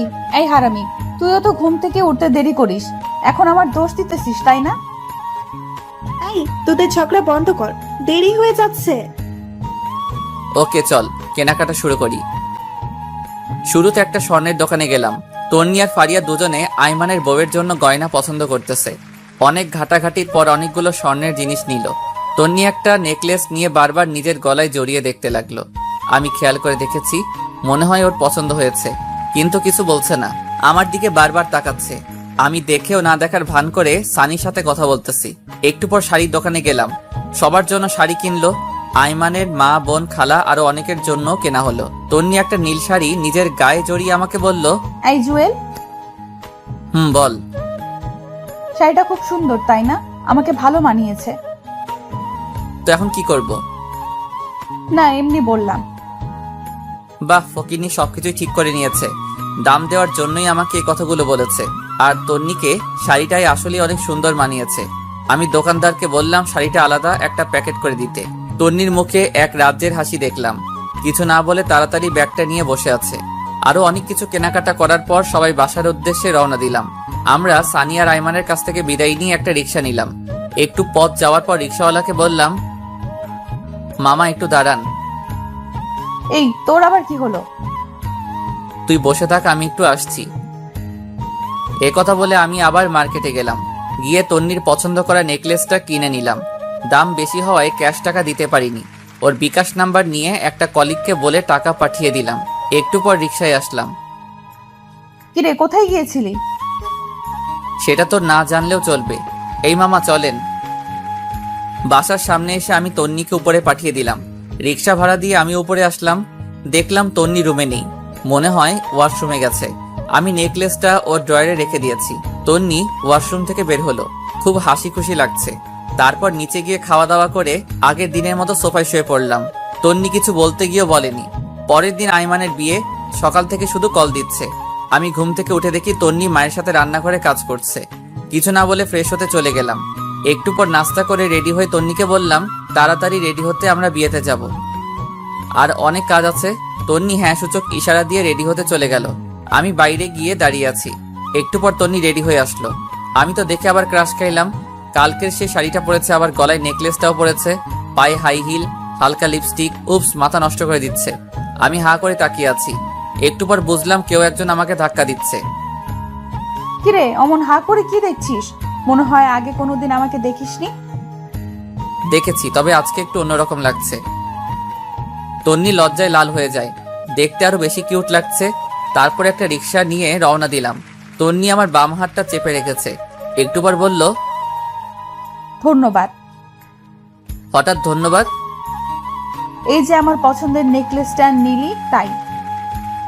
এখানে ধন্যবাদ দেওয়ার কিছু নাই। তুই কি কালকে দোকানে আমাকে খেয়াল করেছিস? একটু একটু। কথা বলতে বলতে আমরা আবার মার্কেটে যাই। বিয়ের জন্য একটা গিফট নিলাম। এরপর আইমানদের বাসায় চলে গেলাম। সারাদিন খাওয়া দাওয়া আর মেহমান নিয়ে বিজি ছিলাম সবাই। সন্ধ্যার পর আইমান এসে আমাকে বলল, দোস্ত, একটা কাজ করতে হবে। কি কাজ? দোস্ত, তুই আর তন্নি আমার বাসার ঘরটা সাজিয়ে দে। কিন্তু কোনো কিন্তু নয়, প্লিজ দোস্ত, না করিস না। সানিকে বাবার সাথে বাজারে পাঠাইছি, আর ফারিয়া মিলির সাথে আছে। আচ্ছা ঠিক আছে। এখানে ফুল আর সব জিনিস আছে। বাবা থাকলে বাবাই তোকে বলতো, আর আমার তো একটু লজ্জা লাগছে, তাই কাউকে বলতেছি না। ওই স্যার, লজ্জা পেতে হবে না, যা আমি দেখতেছি। এরপর তন্নিকে খুঁজতে লাগলাম। দেখলাম নতুন বউয়ের সাথে সেলফি তুলছে। সারাদিনে কয়েক হাজার সেলফি তুলেছে, তাও মন ভরেনি। আমি ইশারা দিয়ে ডেকে নিলাম। তারপর এসে বলে, বল, কেন ডেকেছিস? আরে বাসর ঘর সাজাতে হবে, এখানে নাকি কেউ পারে না। আরে কি বলিস, এখনো সাজাইনি। সাজালে কি তোকে ডাকতাম? আচ্ছা ঠিক আছে, চল। এরপর তন্নি আর আমি বাসর ঘর সাজাতে লাগলাম। সাজানো প্রায় শেষ। এই সময় তন্নি বলে, জানিস, বাসর ঘর নিয়ে আমার অনেক স্বপ্ন ছিল। তাই নাকি? জানিস আমি কি কি কল্পনা করেছি বাসর ঘর নিয়ে? কি কি? আমার জামাই আসবে, আমি লজ্জায় ঘোমটা দিয়ে রাখবো, সে ঘোমটাটা সরাবে, তারপর তার পাছুয়ে সালাম করব, তারপর সে আমাকে গান শোনাবে, আমি তাকে শোনাবো, কিছুক্ষণ নাচবো, তারপর দুজনে ছাদে গিয়ে চাঁদ দেখবো, সে আমাকে দোলনায় দোলাবে, হঠাৎ করে বৃষ্টি শুরু হবে। তুই পাগল নাকি? চাঁদ উঠলে আবার বৃষ্টি হয় নাকি? তুই চুপ থাক। তারপর আমরা দুজনে অনেক সময় হাত ধরে ভিজবো, তারপর আবার রুমে চলে আসব।